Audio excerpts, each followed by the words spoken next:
Bueno, buenas tardes.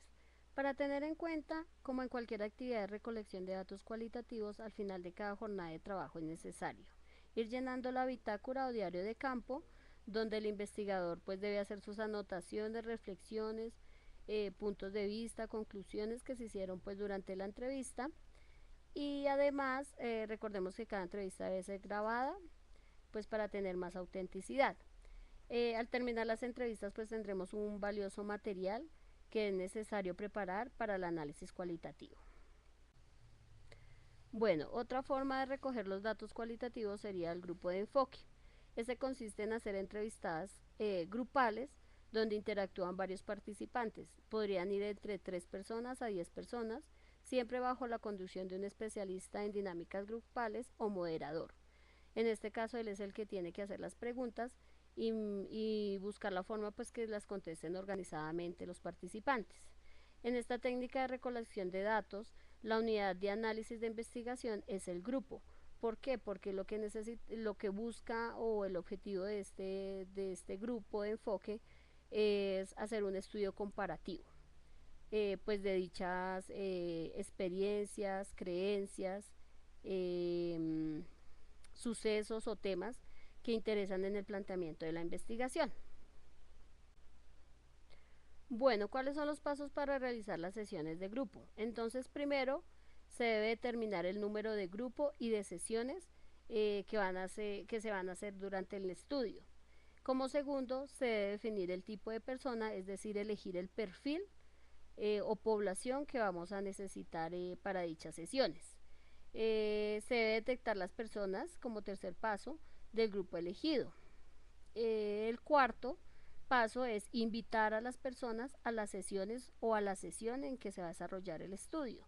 Se debe como quinto paso organizar el lugar para la sesión o las sesiones. Este lugar debe pues ser un lugar tranquilo, bajo un ambiente de confianza, para que se desarrolle pues cada sesión mejor. El sexto paso es llevar a cabo pues la sesión, como ya dije, en ámbito de confianza y en orden. El séptimo paso, ya cuando se haya realizado la sesión, se debe realizar como una bitácora o un reporte pues de dicha sesión. Esto debe tener dato, la fecha, la hora, el cómo se desarrolló la sesión y algunas observaciones que hace el conductor de las sesiones o el moderador. Bueno, la guía de tópicos o de temáticas para realizar en los grupos de enfoque puede ser también como la entrevista, como lo explicó mi compañera Milena, estructurada, semiestructurada y abierta. La estructurada, pues los tópicos deben ser específicos y el margen para salirse de estos deben ser mínimos. Es decir, que la primera pregunta se responda y así se pase a la segunda y a la tercera y se desarrolle pues todas las preguntas dentro del grupo participante. En la semiestructurada, entonces el moderador pues tiene libertad de elegir con qué pregunta empezar o si surgen pues preguntas entre la interacción del grupo, entonces poderlas realizar. En la abierta, entonces, se plantean temáticas generales, donde pues que las respuestas sean así, generales también, durante la sesión. Es de importante resaltar que la guía de tópicos pues deben ser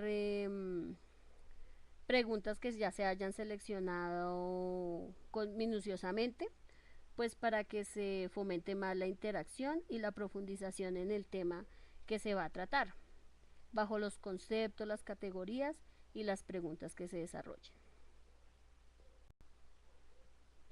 Bueno, otra fuente de recolección de datos cualitativa son los documentos, los registros, materiales o artefactos. Este tipo de documentos pueden ser individuales o grupales. Entre los individuales tenemos documentos escritos personales, podríamos decir como los diarios, los materiales audiovisuales, como los videos, artefactos individuales y archivos personales, podríamos decir como fotografías, o pinturas o periódicos, que necesitemos para realizar nuestro estudio. Los grupales pues son documentos, materiales y artefactos, pero que eso ya no lo hace una sola persona, sino lo hace un grupo de personas o una organización.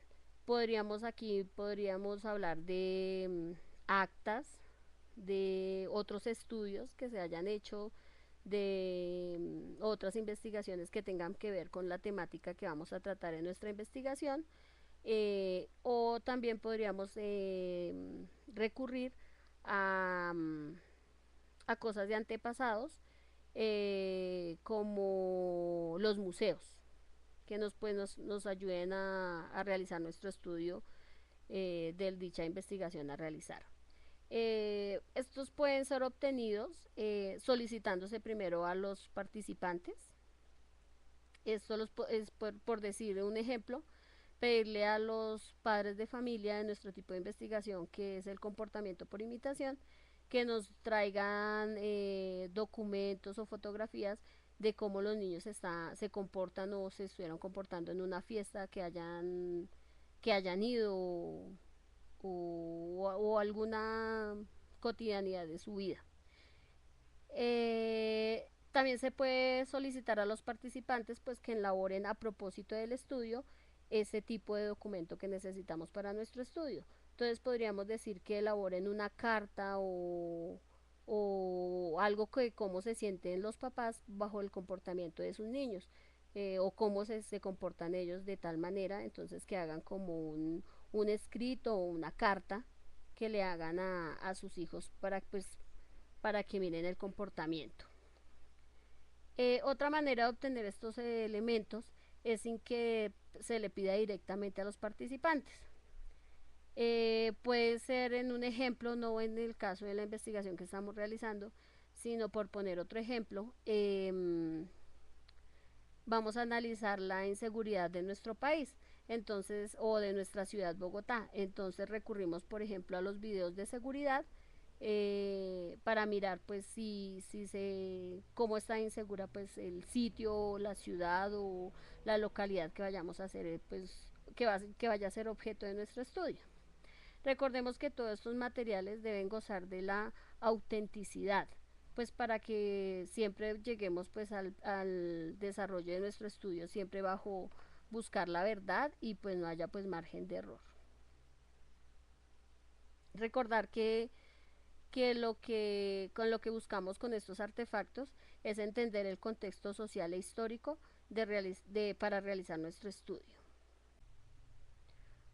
Otra fuente son las biografías e historias de vida. Estas pueden ser individuales o colectivas. El investigador debe ir más allá de lo anecdótico. La mayoría de entrevistas que realizamos o biografías a las cuales recurrimos son anécdotas contadas pues por nuestros antepasados. Entonces siempre debemos pues buscar los documentos, artefactos, biografías o historias de vida pues que no solamente sean anecdóticas, sino que pues tengan un precedente válido, eh, para que nuestra investigación goce de más autenticidad. La tarea final pues de todos esto, de recopilar estas fuentes, es ensamblar los datos que vinieron de diferentes fuentes bajo el siguiente esquema. Entonces buscar primero el contexto, luego fijarnos en el contexto, después hacer una secuencia de hechos, mirar los actores, las causas, las consecuencias y realizar finalmente unas conclusiones y lo que se aprendió de dicho estudio. Muchas gracias, sigue mi compañera.